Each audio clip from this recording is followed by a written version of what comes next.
그리스도인들을 속이는 그릇된 말씀 중에 하나는 예수를 믿으면 모든 일이 잘 된다라는 말이 있습니다. 또 예수를 믿으면 실패 끝 성공 시작이다. 불행 끝 행복 시작이다. 이렇게도 말합니다. 걱정, 근심 모든 것이 사라진다. 이렇게 말합니다. 물론 높고 깊은 신앙적 차원에서 이 말은 맞는 말입니다. 하지만 이 말이 우리의 일상적인 생활에서 또 현장에서 그런 일이 온전히 없어진다 이 말은 아닙니다. 우리는 여전히 근심도 있고 걱정도 있고 불행도 느끼고 고독도 느끼고 외로움도 느끼고 어떨 땐 슬퍼하기도 하고 하는 것을 느끼며 살아갑니다. 오늘 우리가 보는 이 말씀 속에서도 다윗이 처한 상태가 굉장히 어려운 것을 볼 수가 있죠. 어려운 정도가 아니라 지금 생사의 위기 그리고 어려움, 그의 인생이 어떻게 끝날지 모르는 굉장히 어려운 위기 상황에 놓여 있습니다. 지금 다윗은 누구에게 쫓기고 있어요? 사울에게 쫓기고 있잖아요. 사울은 왕입니다. 가장 큰 권력을 가진 사람이에요. 그 사람이 지금 다윗을 죽이려고 하고 있어요. 그러니까 그 쫓기는 신세가 얼마나 외롭고 힘든 과정입니까? 우리가 어제 그제 본문을 보면 어떤 내용이 나오냐면 다윗이 그 블레셋 지경에 있는 가드왕 아기스에게 망명도 합니다. 그런데 사람들이 알아봐요. 다윗을 언제 사건을 통해서 골리앗과 전쟁했던 일이 있잖아요. 저 사람이 그 사람이 아니냐. 다윗을 알아봅니다. 그러니까 다윗이 망명을 시도했는데 지금 자기가 알려지면 큰일 나거든요. 왜? 블레셋 입장에서는 원수의 원수 다윗이 골리앗 장군을 죽인 사람이니까. 그러니까 다윗이 어떻게 합니까? 미친 척을 하잖아. 침을 흘리고. 그래서 저 사람 미친 사람이구나 해가지고 그냥 결국 나오게 된단 말이야. 그러니까 이 인간으로서 얼마나 그 비극적인 상황입니까? 다윗이 망명 또 미친 사람의 모습을 취하고 있다는 것, 그것이 굉장히 어렵다는 것을 이야기하는 거죠. 그런데 재밌는 것은 그 와중에 다윗은 혼자였는데 어떤 굴 속에 숨어 있다가 사람들에게 알려지고 그리고 다윗을 돕겠다는 사람들이 나타납니다. 그런 사람이 얼마냐면 400명이에요. 400명. 그러니까 400명이 생겼다는 것은 매우 고무적인 일이죠.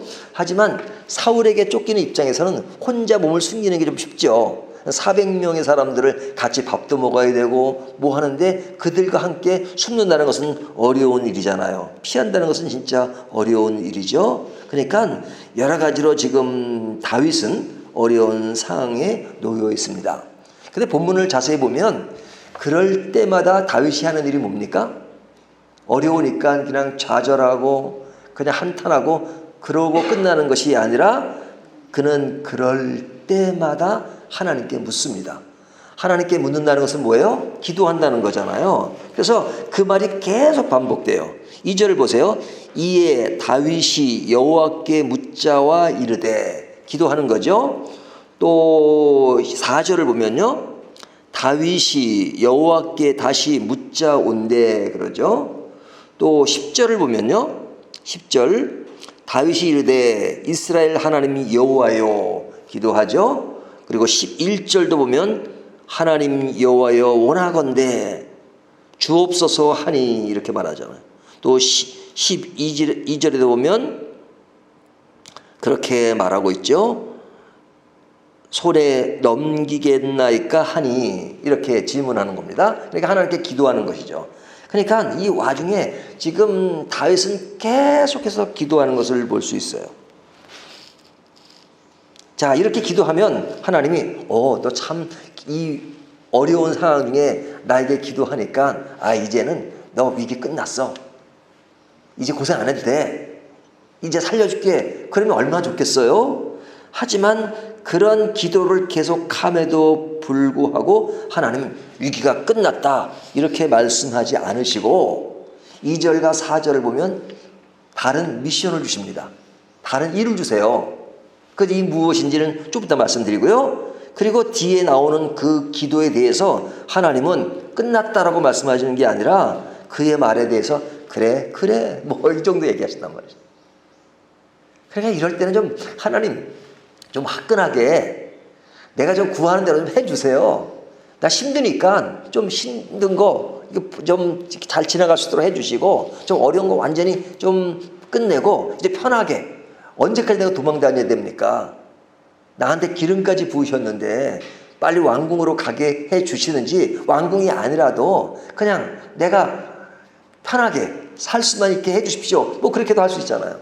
근데 하나님이 그런 말씀은 안 하시고 언제 살려준다는 말씀도 안 하시고 그냥 뭐 알았다 뭐 이 정도란 말이죠.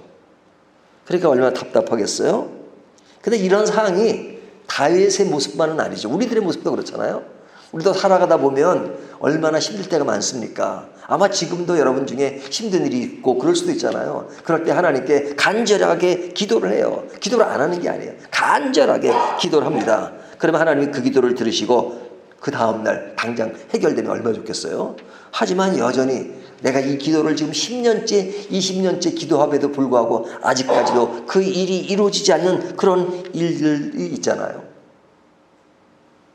새벽 기도에 나오시는 성도님들은 다른 사람들보다도 기도를 더 많이 하시는 분들이에요. 하지만 기도를 더 많이 하시는 새벽 기도에 나오시는 분들은 안 나오신 분보다 더 응답이 빠르고 더 잘 되고 꼭 그러나요? 어떤 사람은 예수를 믿지 않는데도 더 잘 살고 잘 되고 그래요. 그러니까 시편 13편에 보면 아삽이라는 사람은 뭐라고 이야기하냐면 미끄러질 뻔했다.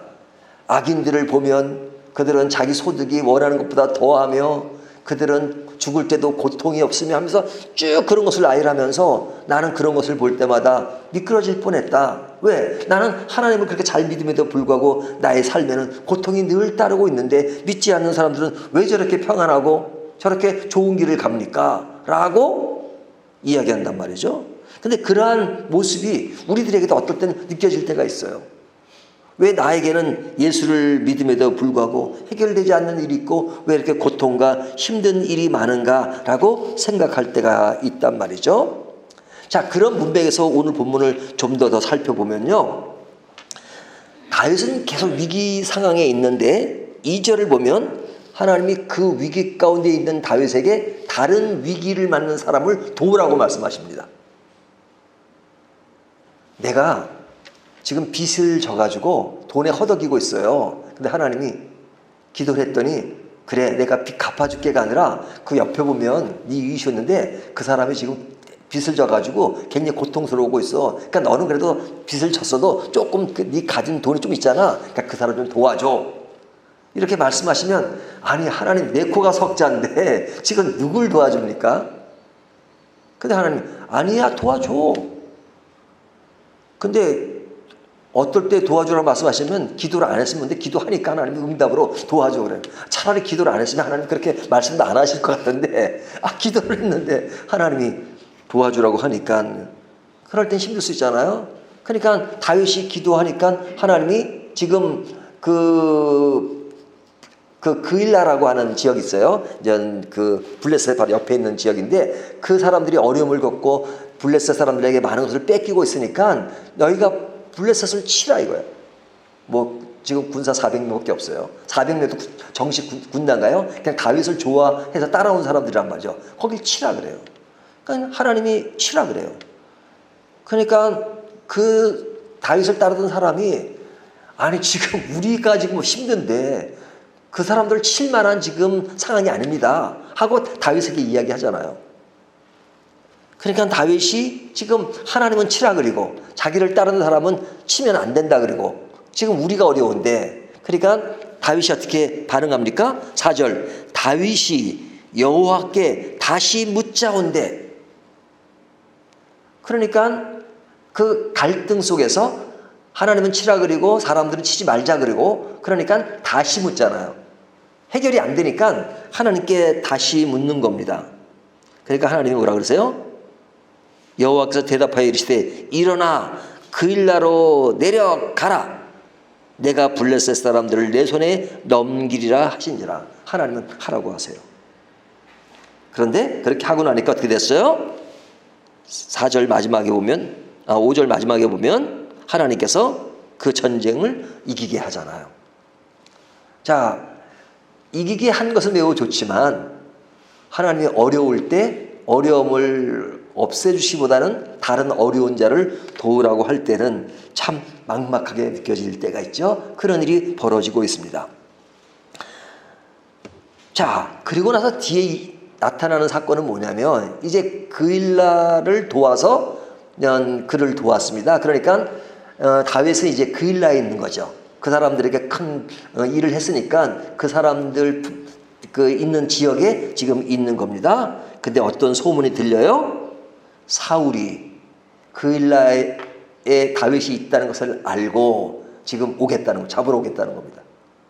그러니까 지금 그일라가 그래도 좀 안전지대가 될 거라고 생각했는데 사울이 그 소문을 듣고 온다니까 또 다윗이 기도합니다. 하나님, 사울이 진짜 여기로 오는 겁니까? 근데 또 사울이 오는 것만 문제가 아니라 그일라 사람들이 또 자기를 넘길 수도 있잖아요. 지금은 그일라 사람들 지역에 있지만 그일라 사람들이 또 고발을 하고 사울에게 알려가지고 사울에게 넘길 수도 있잖아요. 왜? 그일라는 지금 사울 왕 그 고난에 있는 것이니까. 그러니까 두 가지를 다 기도합니까? 그일라 사람들이 나를 넘길까요?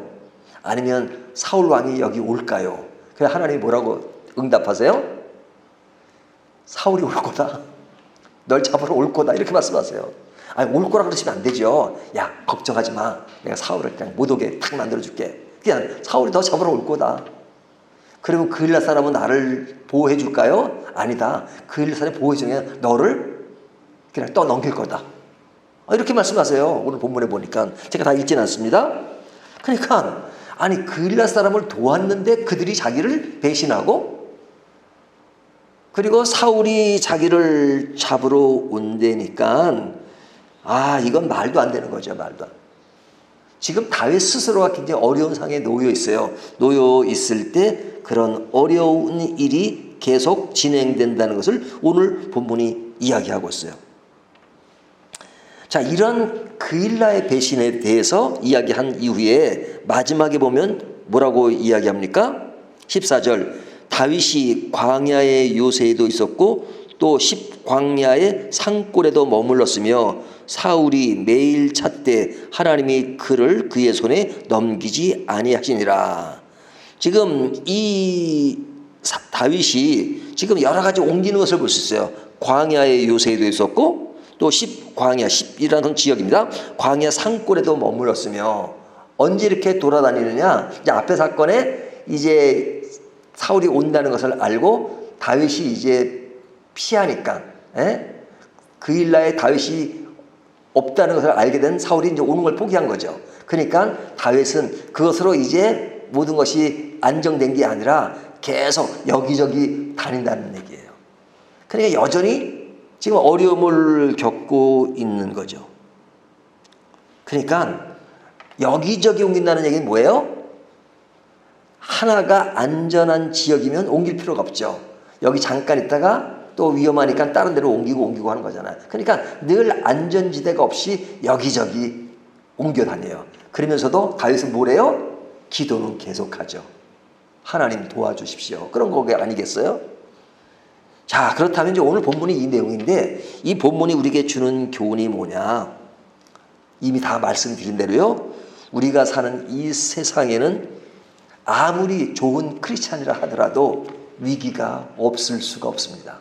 우리는 늘 인생을 살아가면서 위기를 안고 살아갑니다. 그래서 우리는 그 위기를 극복하기 위해서 피난처를 찾습니다. 그 피난처가 어떤 것이에요? 사람에게 의존하죠. 관계 속에서 좋은 데 줄을 서면 관계 속에서 그것이 피난처가 되기를 원합니다.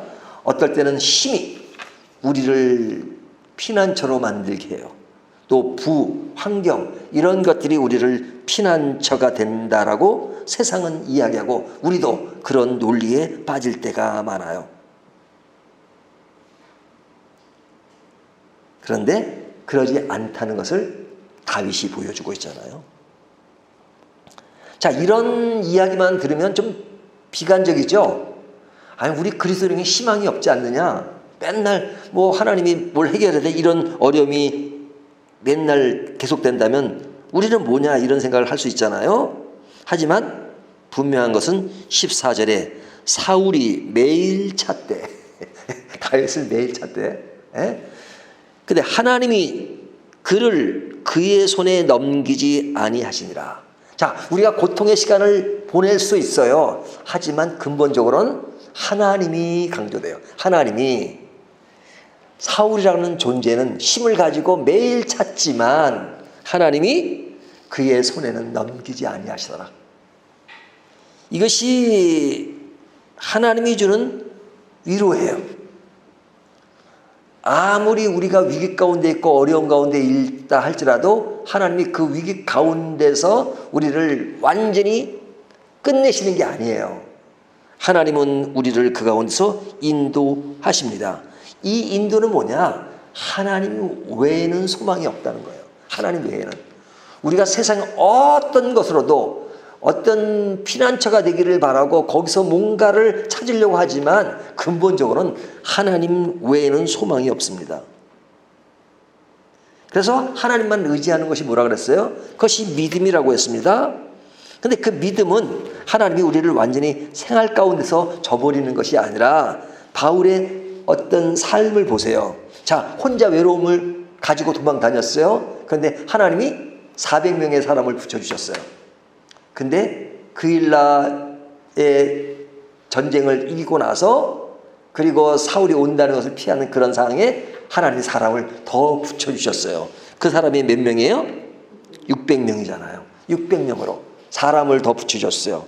600명의 사람이 모이고 그래서 그 사람들과의 어떤 큰 힘이 됐잖아요. 나 혼자라고 생각했는데 그래도 사람을 붙여주시고 근데 그런 과정과 훈련을 통해서 결국은 나중에 어떻게 됩니까? 왕이 되잖아요. 왕의 길로 가게 만드세요. 결국은. 그렇지만 그 과정 속에서 위기는 계속됐죠. 하지만 그 가운데 위로가 되게 400명, 600명의 사람을 붙여가면서 점점 나은 내일을 향해 만들어 갔어요. 결국 왕이 되기까지 하나님은 이런 훈련을 통해서 그가 더 굳건해지게 만들어 주시는 겁니다. 그런 하나님이 다윗의 하나님일 뿐 아니라 우리들의 하나님이시죠. 우리들이 지금 당하는 어려움과 외로움이 있고 그래서 나 인생은 더 이상 진전되지 않는 것 같지만 자세히 살펴보면 과거에 지금 우리들이 왔던 그 길을 바라보면 살펴보면 하나님이 지금까지 나를 선한 길로 인도하셨고 지금 나되게 하시고 지금 하나님을 바라보게 할 수 있는 것은 모두가 하나님의 은혜가 아니겠습니까? 하나님이 우리를 계속해서 보호해 주시고 피난처로 삼아 주시고 그리고 일을 진전하게 만드시는 위대하신 하나님이십니다. 오늘도 이 하나님으로 기뻐하고 감사하는 저와 여러분이 되시기를 주님의 이름으로 축원합니다.